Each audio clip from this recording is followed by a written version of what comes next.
ఎక్కిస్తున్నాను madam. ఆలోచనలు ఎలా ఉన్నాయి? యాంగిల్స్ ఎలా వచ్చాయి? కిందకి, పైకి, సైడ్, అప్పర్. అనా ఇలా ఆలోచనలో ఉంటే దూరదృష్టి అంటే మన గోల్ ఏంటి?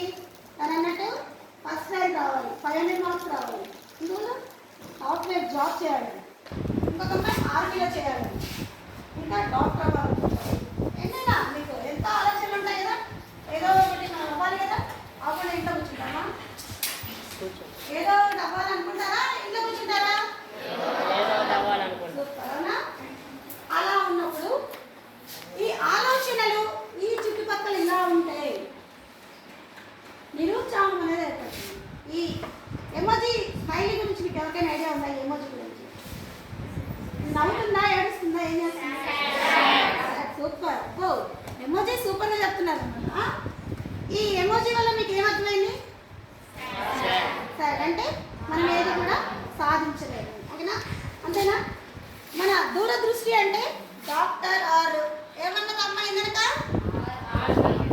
మార్క్స్ రావాలి, 500 మార్క్స్ రావాలండి, అవునా? టాప్ రావాలనుకుంది అనుకున్నప్పుడు అలా మనం ఆలోచనలు మన థాట్స్ అన్ని డిఫరెంట్ వేస్లో ఉన్నాయి, అవునా? అలా ఉంటే మనం ఇలా అవ్వగలమా? మన బాడీ ఎలా రియాక్ట్ అవుతుంది అలా ఉన్నప్పుడు? సాడ్ మూమెంట్లో ఉంటుంది, అవునా? కరెక్టా? అసలు అలా ఉన్న వాళ్ళు అవునని మనం చూస్తే ఏంటో వీడు ఏడు మొహం కూడా అంటారు, అవునా కదా? అంటాం కదా, ఎప్పుడు ఇంకా ఏడు మొహం కాదు, ఎప్పుడు నవ్వరే నవ్వదు అంటారు. మన చుట్టూ పిల్లలు చూస్తుంటారు కదా మనల్ని, వాళ్ళు ఏమంటారు? ఆమె మార్కులు వస్తేలే, ఎప్పుడు ఏడుస్తూ ఉంటుంది, ఆ మొహం కూడా ఎలా ఉందంటారు.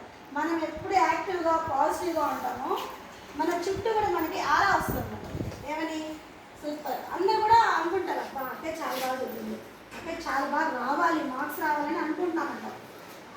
మనం కూడా ఇప్పుడు హీరో అయినా మనం కాదనట్లా, కానీ ఆ హీరోయిజం చూపించాలి కదా. చూపించాలంటే మన ఆలోచనని, మన మనసులోని థాట్స్ అనేది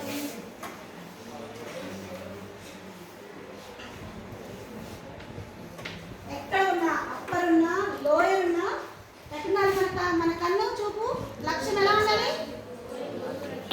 మన దూరదృష్టి ఏంటి? టార్గెట్ ఏంటి? మనం ఏమవ్వాలి? అర్థమైందా? నేను చెప్పాను కదా, నిద్రపోతు లేపినా కూడా మనకి ఏమనుభవించాలి? డాక్టర్ అవ్వాలంటే ఆయన డాక్టర్. ఆ డాక్టర్ అవ్వాలనుకున్నప్పుడు మనం ఎలా ఉండాలి? ఆ ఆలోచనతో ఉండాలన్నమాట. ఓకే, ఒక టార్గెట్ ఏమిటి? ర్యాంక్ రావాలనుకున్నారు. ర్యాంక్ రావాలంటే అమ్మాయి ఎలా ఉండాలి? అన్ని సబ్జెక్టుల మీద గ్రిప్ తెచ్చుకునే విధంగా ఉండాలి. స్టార్టింగ్ ఇప్పుడే కాబట్టి స్కూల్స్ రీచ్ అవ్వగలుగుతాం. ఓకే, మీరు కూడా అంటే ఒక ఇంజనీర్ అవ్వాలి. ఇంజనీర్ అవ్వాలంటే ఏం చేయాలి? ఫస్ట్గా చదువుకుంటూ వెళ్ళాలి.